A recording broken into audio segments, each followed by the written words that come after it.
Yes, yes, yes, yes, yes. Your device is not failing you. YouTube is not failing you.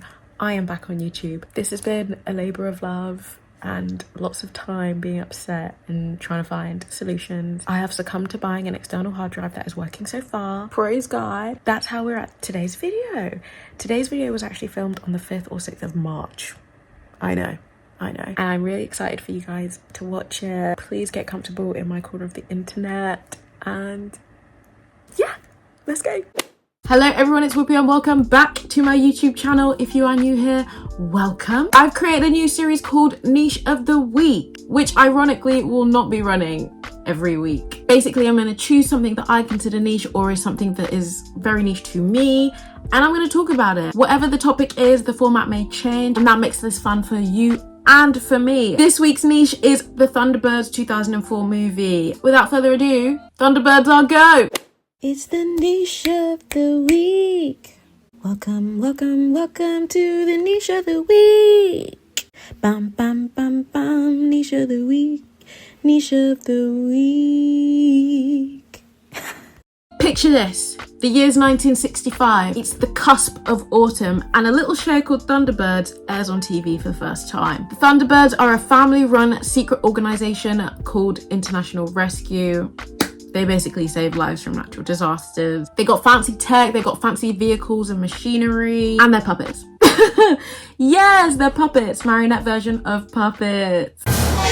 The show was made in the UK, but the characters are American and it is set in an American setting, just like the movie. I wanted to highlight what their main Thunderbird crafts are called. We've got Thunderbird 1, Thunderbird 2, Thunderbird 3, Thunderbird 4, and Thunderbird 5. Yes, iconic if you ask me. The show itself actually only ran for 2 years or so, and the movie didn't come out till 38 years later, so I don't know, maybe they were trying to resurge the vibes for it. As a kid, I had no idea about any of this. I just knew that my parents got me a Thunderbirds DVD and I used to watch it. So there's that. Now let me give you a quick rundown of the plot of the movie. We're following the Tracy family, who are the Thunderbirds. Unfortunately, the mother is deceased. May she rest in peace. So we've got Jeff Tracy, or I like to call him Father Tracy, running the show, and all his sons minus one are off doing missions for the Thunderbirds. The youngest, who is still in school, baby Alan, he keeps dreaming about being on missions, finally becoming a Thunderbird, never really paying attention in school.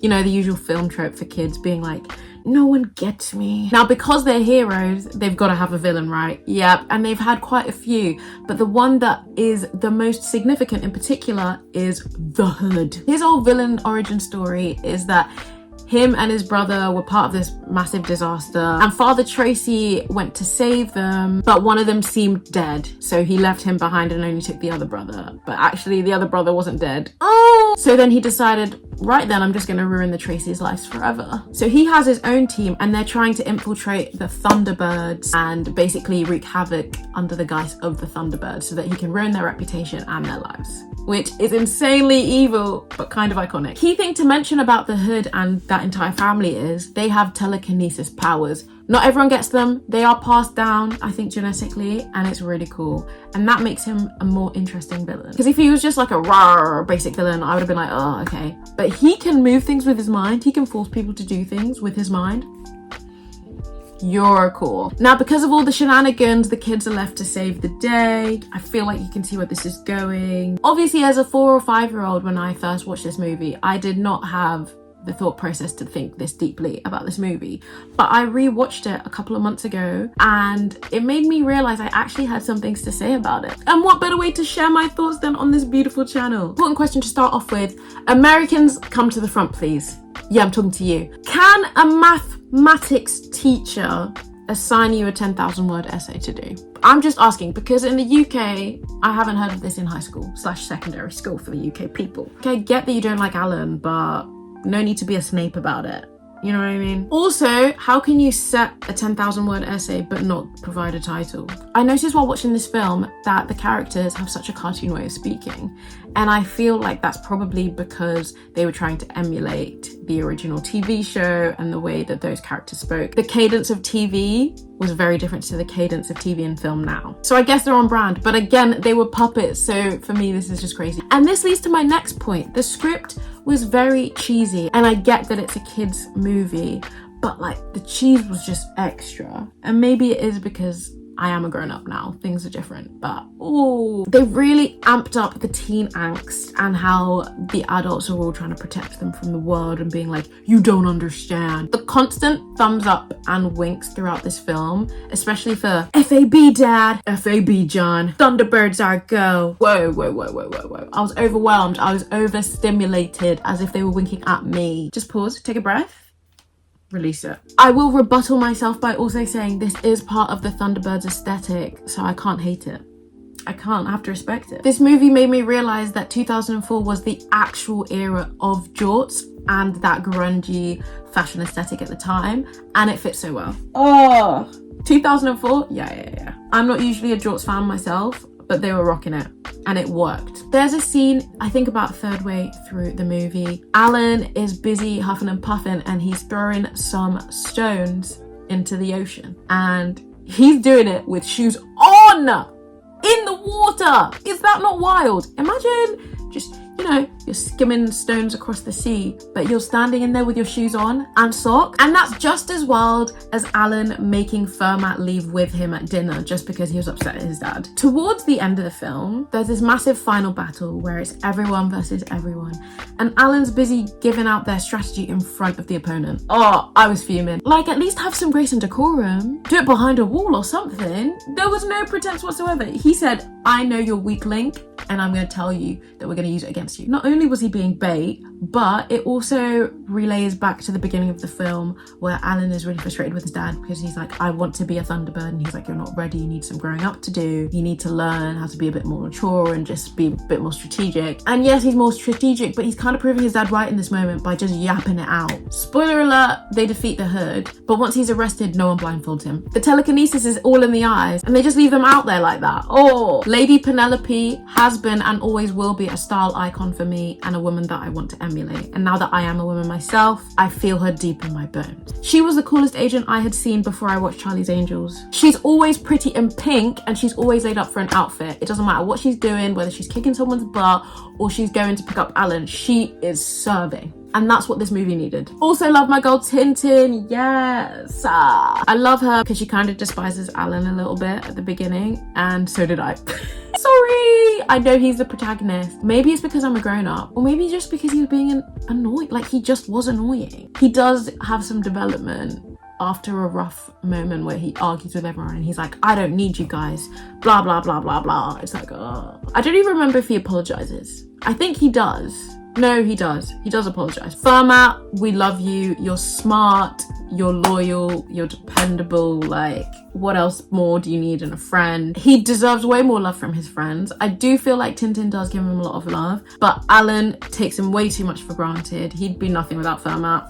Said what I said. The CGI wasn't half bad for the movie era. They did, I don't know if this was a CGI effect or if it was just a camera effect, but there was a scene, the kid was being chased by the bad guys and there was some sort of weird wave effect, and I thought, shaky cam would have been better. Actually, it would have been the best option. Soundtrack was very 2004 coded. I loved it. I don't know if this is a continuity error or if this is just something that I observed and it was actually there the whole time and I just didn't notice. But there is a midpoint in the scene where they're contacting the space shuttle and they're trying to contact the parents basically, and the connection's not working, so they need a wire. All of a sudden, you can see Alan's retainer because they're going to use the wire from his retainer to fix the signal.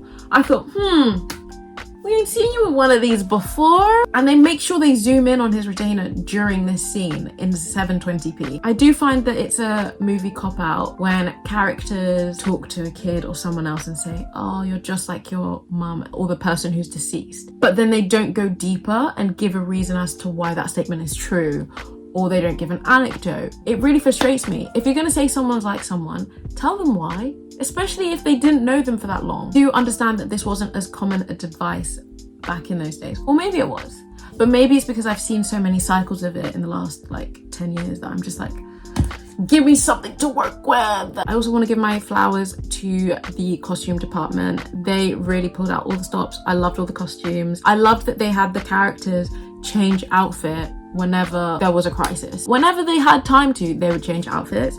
And you know what? If I'm covered in slime, I then don't want to go and sit in Thunderbird 1 in my slime for like a 2-hour journey. Give me a new t-shirt right now. Also, they were slaying in the new outfits while they were saving the world, so I think a win is a win. It was also very interesting to see the different parent-child relationship dynamics and how strained Alan and Father Tracy's was compared to Tintin and her parents and Fermat and his dad. It was refreshing to see both sides of the spectrum. Finally, my favorite quote. Firstly, we have to honor FAB Dad. Iconic catchphrase for Thunderbirds since 1965. Thank you. There was an exchange between Father Tracy and Alan near the beginning of the film, and Father Tracy says, "You need to grow up, Alan." Alan comes back saying, "Then let me." He kind of ate with that one. Time to Thunderize. And I'd say that it would be spelt with a Z because that's how it felt in the scene. I don't even remember who said that one, but oh, no more cheeseburgers for you, Fermat. Who allowed that? Who greenlit that line? We have some things to discuss. Do you still think everything can be explained by science? Not girls. This is funny because in reality, there's actually limited research on women's health, and the fact that we're only getting more research on ourselves now is crazy. So in reality, yes, we are actually under-researched. This one I actually have to read off my laptop. Don't try your parlor games with me, you sad little man. And in about 4 seconds, I'm going to get quite cross with you. And that Miss Penelope did. Lady P, I love you. She also said this banger of a line: "I always despise a man who delegates." And the last quote that I have here is, "Yes, Madam President," because they were ahead of their time and honestly ahead of ours. Let's not sit in that one for too long. Overall, this movie felt like a fever dream, felt very 2004, and was a nice way for me to relive my childhood and also start this new series. I hope you enjoyed this video. I enjoyed making it and all the behind the scenes prep that I did for this. If you'd like to subscribe or if you'd like to like this video, you guys know where the buttons are. I will see you very, very soon. Mwah! Bye.